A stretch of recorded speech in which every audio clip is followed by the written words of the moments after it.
So Christy Lyons is here with us today. It's going to speak with us. She's a 7-star diamond coach from Houston, Texas, 2-time elite, 47 months SC10 legend, founder of Team Motivate and Inspire, and a mama of 2 girls. Anything else we need to add, girlfriend? No, not that I can think of. Awesome. Well, take it away. We are so excited to hear what you have to share with us. Hey guys. Well, first of all, I want you guys to ask me any questions you want. It might be loud because I am at the beach and they're building a house right next door right now. So, so there's construction. Okay. So first of all, I wanted to kind of tell you a little bit about my story, just so you guys would kind of know how I started and kind of how I built my momentum in my business. And maybe that would help you guys a little bit. So I started almost exactly 4 years ago. And when I started, I thought this would be kind of like a fun job. Just, something to be passionate about. I was a stay-at-home mom, kind of like bored. You can probably hear all the birds around here. But I was kind of bored and just wanted something fun to do. And I was doing these free clean eating groups, and I loved them. I just thought it was so fun. And I was losing weight, and I was meeting other women. And whenever my coach at the time approached me about it, I was like, well, no, I couldn't be a coach. I don't know about all that. But I kept doing them, and I'm super competitive. So I would want to win every single one. So if she told us we needed to run a mile that day, I would go run a mile. If she told us to do 100 push-ups, I would do 100 push-ups. I would do whatever it took. So, so that's kind of how I started. And when P90X3 came out, I was going to buy it because I loved it. I mean, because I wanted a new workout program, and I was drinking Shakeology, you guys. I would buy a 7-day supply from her every single week because I loved it. But for some reason, I didn't want to commit and buy a 30-day supply. So anyways, I decided to buy a challenge pack, and she was like, come on, it's free to sign up. Just sign up so you get the discount, whatever. I was like, okay. So I signed up, and I literally, you guys, did nothing at all for 6 weeks. I was like, well, I can't coach. I don't know if I can do this. And so one day I got up the nerve to post about a clean eating challenge. And I was telling my husband, I was like, I'm so nervous, you guys. Just going to post and walk away and see what happens. So I posted about it, and I walked away, and I came back, and I had over 100 people that wanted to join my clean eating challenge. So I was like, oh my gosh, people like this stuff. This is amazing. I'm so excited. So I hosted my first challenge, you guys. I knew I did not know everything about clean eating. I was Googling the whole challenge, trying to figure out, is this clean eating? Is this not? People were messaging me from the grocery store, asking me questions, and I had no idea. So I was looking them up. Anyway, so that was the start of what I called my hobby business at the time. So I just did it for fun. I had no real intentions of it becoming anything major. And I was just doing this for fun and loving it. I was hitting Success Club, and that was my goal because, I heard, okay, you should hit Success Club 10 because that's just kind of what coaches do. So I was like, okay, cool, I can do that. So I can help 5 people a month as my hobby, right? So that sounds doable. I can do that. And then about 6 months into coaching, one of my daughters needed to go to a private school. And so just all of a sudden we needed to take her out of public school. She needed to go to private school. And I needed to come up with an extra $1,500 a month because we hadn't budgeted for that. And I needed to come up with that right away. We also had to put down a deposit as well. So that's when I figured out, I reverse engineered. I'm like, okay, how many challenge packs do I need to sell to come up with $1,500 a month to pay for her tuition?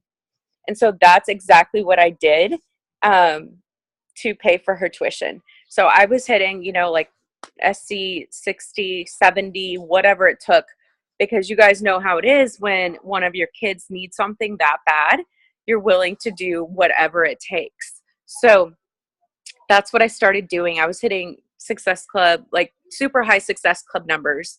And you might ask me, wow, you must have some secret sauce, right? But really, I wasn't doing anything different except for doing the vital behaviors, but more of it. So what I was doing is I was inviting more. I was running more free challenges.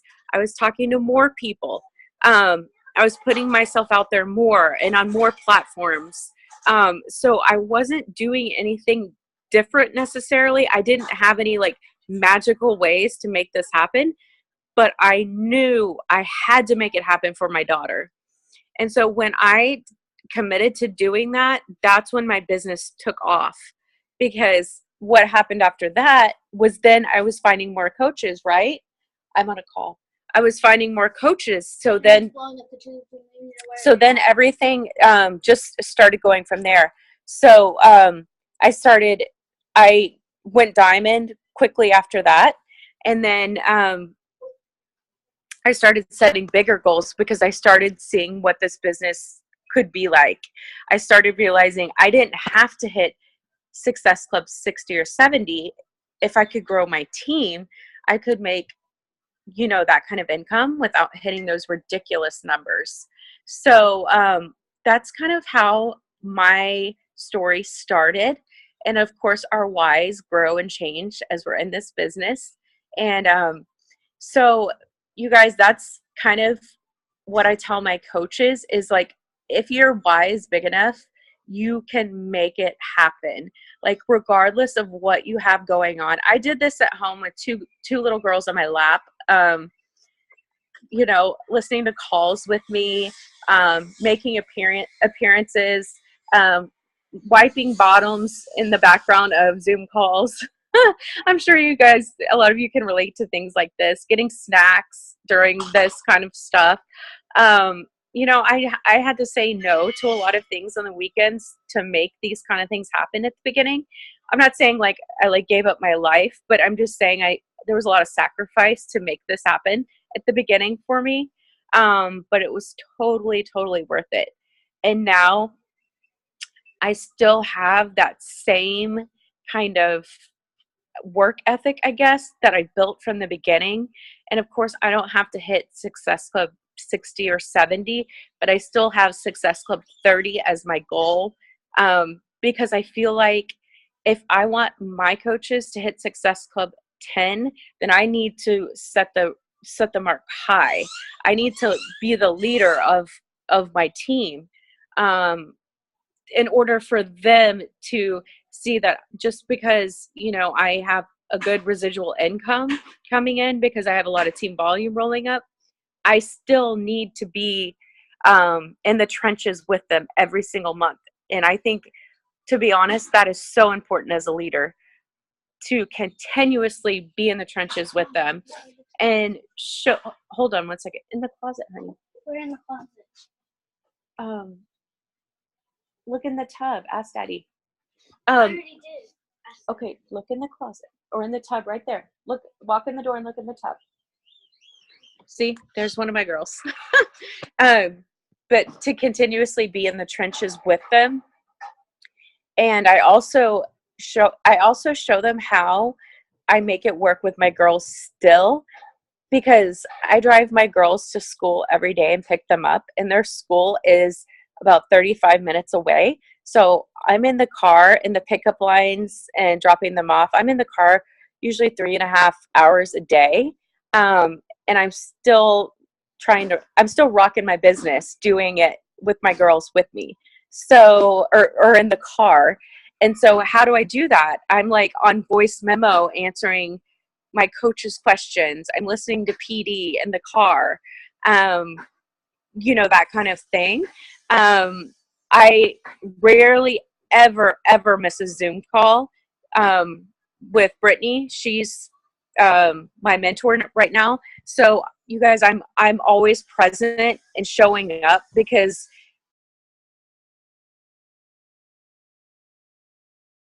my phone started to ring. If you're not if you're not showing up, then I feel like you lose that focus, you know? So I'm always telling my coaches, you need to be present on the team calls. You need to be present on these Zoom calls. I feel like you lose that focus if you're not, you know, and if you're not listening to PD every day and you're not checking into the team page and all of these things. And so I don't know about you guys, because I know you guys are all awesome coaches and have teams, or you wouldn't be on this call. I'm sure you guys hear the excuses all the time. Like, I don't have time. I'm sure you guys hear that from your coaches, right? Because let's face it, everybody says that at sometime or another. So here's the thing that I tell them is we do have time, right? Everybody has time. It's just whether or not it's a priority, right? So we all get to pick our priorities every day. And I just was talking to some of my coaches yesterday, in fact, who have been Emeralds for 3 years now. And I was telling them, and you know, their coaches are like, you know what? This is the week. This is the week I'm going to do it. This is the week. And so, anyways, I was putting everybody in new pods, and I was sorting everybody out yesterday. And so I called them out on my team page. I said, so, you know, these 3 people, so where do you guys stand with what you guys want right now?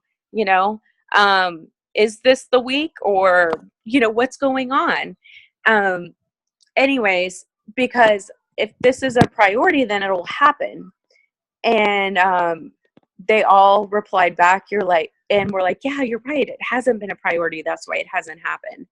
So I have listened to 3 calls. Sorry, I'm kind of going on a tangent, but I'm reflecting on these 3 calls I've been on lately with Danielle Natoni and Micah Folsom. And they've all said, like, you've got to draw a line in the sand with your coaches and say, okay, this is it. Like, let's set this date and this is it. Like, if this is your goal, then, you know, let's draw this line in the sand and let's meet me here, like on this date. Let's meet me here for Emerald, for Diamond, for whatever it is.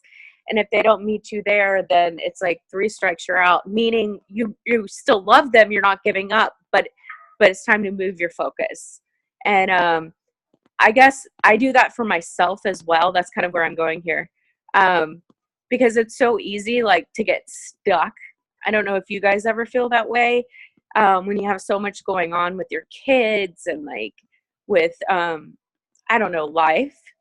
And so I know I've done that myself many times. You get so busy and you kind of get comfortable where you're at. You're like, hey, it kind of feels cool being 7-star. I think, you know, money's good. Things are good.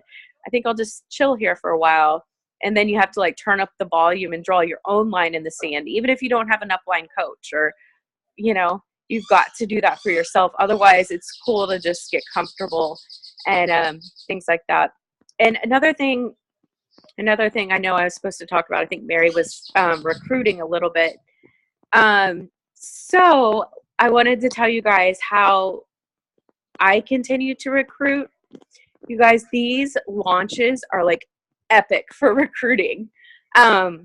So I'll say, I think 80-day obsession, I think I recruited like 15 or 20 coaches during that month, December. And that's like a really high month for me, you guys. I'm not like a big, huge recruiter at all, like at all. And then last month I recruited 10 coaches for 2B Mindset, which is also a big month for me. So this is my sort of, how I look at these launches. So sorry, my phone keeps blowing up here. So how I do it is I give everybody the opportunity to sign up as a coach whenever we launch. And you guys, I get the best builders coming out of these launches. So I'm giving everybody the opportunity to sign up, and the builders that come out of these programs are amazing because they're going through these programs with you. and they're signed up to coach. So I add them to my team pages, but I don't push them too hard until they're ready. Unless they tell me up front they want to be a builder. But they're watching all this team enthusiasm and all this team motivation. And then like they want to join the team, and I kind of drop little hints. I'm like, hey, you could like invite your friends, and you could like easily make like 100 to 150 bucks a month, doing this. And it's like all of a sudden they're like, oh, cool. How do I do that?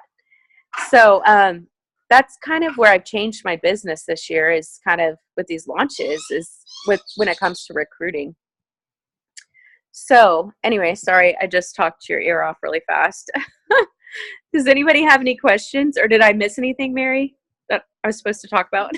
Oh my gosh, I'm loving it. Like you're doing awesome. Do you guys I want to see if anybody has any questions, because this is great, you guys. You have Christy here right at your disposal. Not sure when that's going to happen again.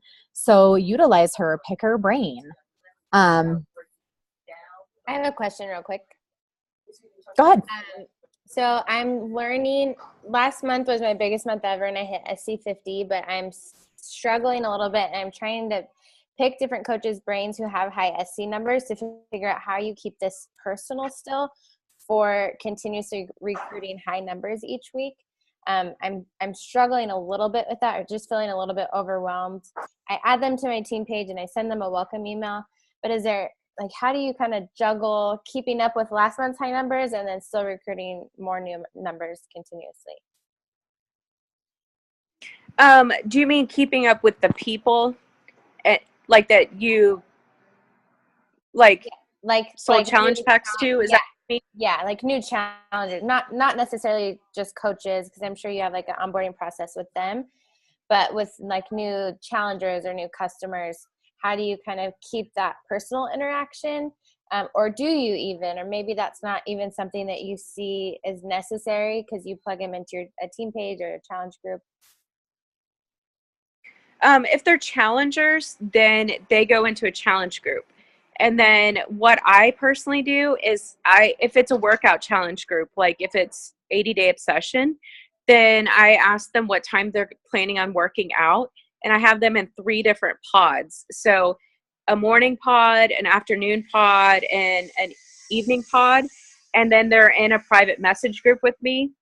And then that way I can shoot them all a message each day in this pod group. So that makes it easier for me. And those pod groups run themselves. I'm telling you, they get to know each other and they're just talking all day. They're like, so I'm just kind of in the pod groups with them, all these new people, but they seriously just talk and talk and talk and get to know each other really, really well. So that's how I keep up each month with all my new challengers. And as far as new coaches, they go into a new coach pod. So they all have similar questions. And so I'm in the pod with them.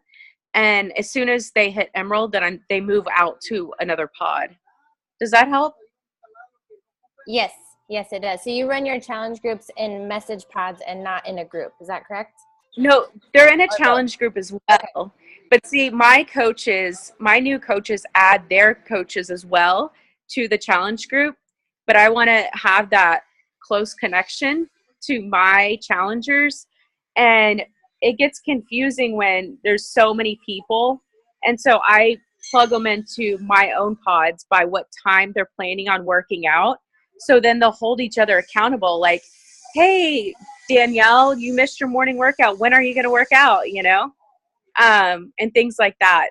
And it's worked so well for me. And that people in those smaller pods get to know each other really well. And they'll like call each other out. They're like, hey, so-and-so, you didn't do your workout, that kind of thing. And they ask really personal questions to each other, like that they wouldn't ask in this big group. So that works really well for me. That's so awesome. And then every month, do you just continuously add people to that, or do you ever filter them out if they become inactive, or do you have like a month maybe process that restarts? I do new challenge groups. Like I don't have ongoing challenge groups. So each new challenge group will be a new groups of pods. So like my 80-day group that ended, the pods ended. And then whoever rolled into my new 80-day group went into a new pod, if that makes sense. That does. Thank you. Sure. Was amazing. Anyone else? Questions? So when you put them in new pods, in the new challenge groups, are they with the same people that they were in pods with before, or does it switch up a little bit? It depends on what time they commit to working out. So that's how I divide them out, is just by the time that they're going to work out. Otherwise, it'd be too hard for me to be like, maybe they'll be good together. Totally. I totally get that. Okay. Anybody else? Usually what Perfect. Okay. Anyone else? You guys think of questions. Daphne. Which social media platform are you finding is working more successful? And are you moving over to Instagram as well, as a lot of coaches are? I'm a Facebook girl. I am learning IG because I know as a coach with a lot of with the big team, it's important for me to learn other platforms, but Facebook is where like I get all of my business from. So yeah, that's what I do right now, but I am learning, Instagram, and I am also starting to use my Facebook fitness page more. So I am branching out there, but I think, it's important to master one. And, of course you should branch out as well, especially if you feel like your network isn't growing. But I honestly feel like people, at least on my team, kind of like feel this pressure to like, okay, I've got to do all platforms because that's what everybody's doing, right? I'm like, no, just if one's working and you feel okay, learn another one, but master one, there's no need to like just be spread thin in all areas. That's just how I look at it. It's going back to that one thing, right? I don't know if you guys have read that book, The One Thing. What's the one thing that you can do now that will make something down the road easier or unnecessary, right? So if you are doing really well at one thing, that's great. What's the next one thing that's going to get you to your ultimate goal? So I love that you're saying master one thing so that you're not like the peanut butter, it's like spread and you're not giving your full focus to one thing and making that one thing successful. So awesome. I love that. What else, you guys? I'll ask one more. Sure. For your new coaches, I know recently with 80-day obsession and 2B mindset, it's probably been a little bit different, but do you find that you have more success converting current challengers to new coaches, or do you just lead with the business opportunity and put that in front of people when you're talking to new potential clients? Well, if I'm recruiting like with 80-day obsession or 2B mindset, I'm coming in more with like the discount opportunity or the opportunity to be in the test group, more than the business opportunity. In that circumstance, I've always recruited just business builders before kind of this test group thing came out. But I feel after last year, I kind of changed that because I feel like I didn't recruit as well last year. And so I kind of changed my ways with this launch group thing. So I don't know if I answered your question, but so that's kind of how I'm doing that now. And as far as leading with the business opportunity, I do actually now, I've never done this before, but this year I'm actually approaching women that I know pretty well that I think would be awesome in this business and presenting the business opportunity to them that already have like a baseline of fitness, if that makes sense. Like they're already into fitness and presenting the business opportunity to them up front. But I've never done that before until this year. How's it working? How do you feel about it? Do you feel pretty good? Is it working out pretty good for you? That part? Yeah. I mean, I've not had any negative response to it. Most people say yes or let me think about it. I mean, I've never had anybody be like, what are you talking about? So I think the most important thing when it comes to recruiting, what I've learned over the 4 years I've been a coach, is if you can approach somebody with confidence, you're not going to get like some terrible response. And if you do, then they're not meant to be even a friend of yours, you know? So I guess I don't ever mind approaching almost anyone. So I don't know. That's how I look at it.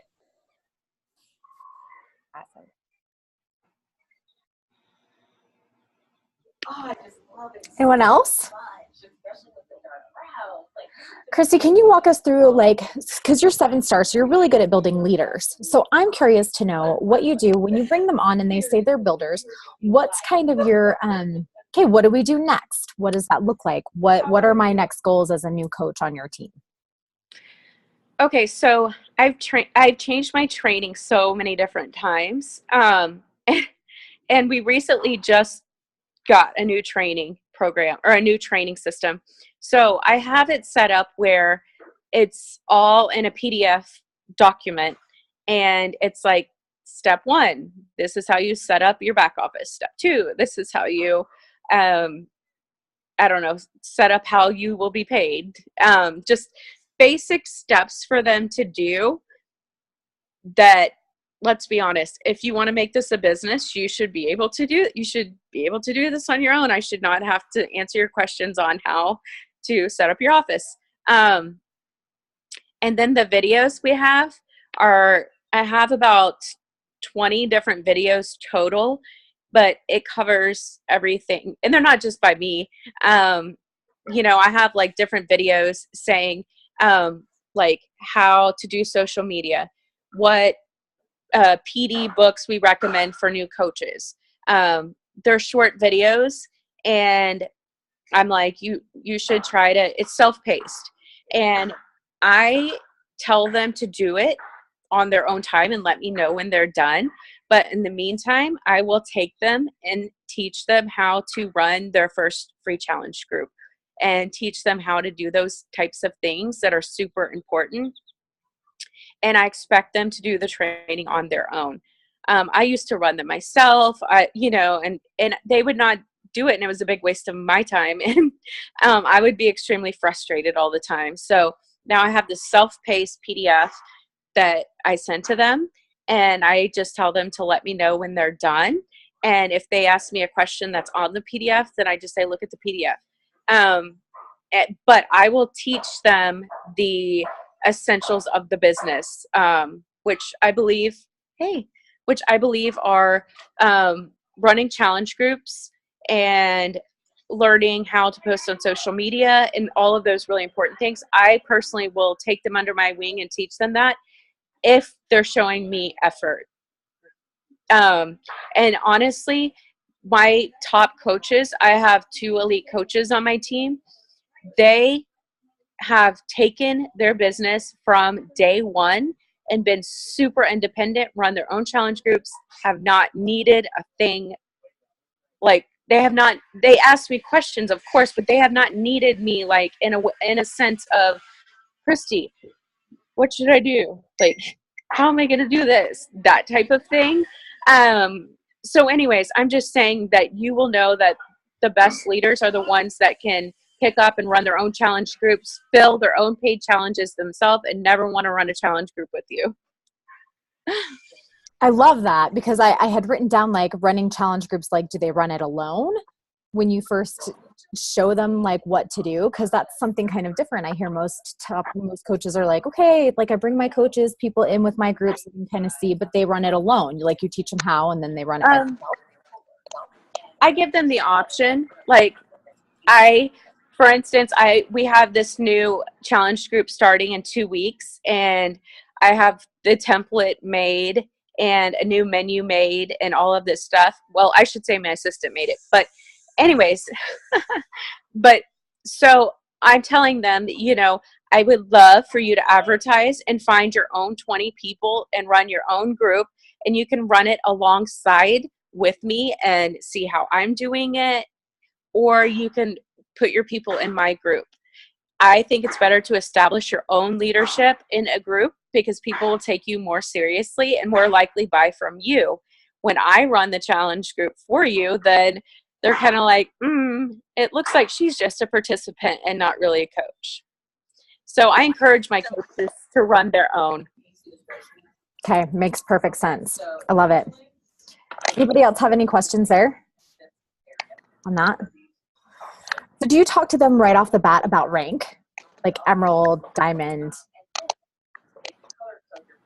I do. Well, first of all, I figure out what their goals are, and I talk about even before when I'm talking to them about coaching, I do talk about how they're about goals. I'm like, your first goal, if you're a business builder, is to get to emerald, and it's super simple. This is before they even sign up.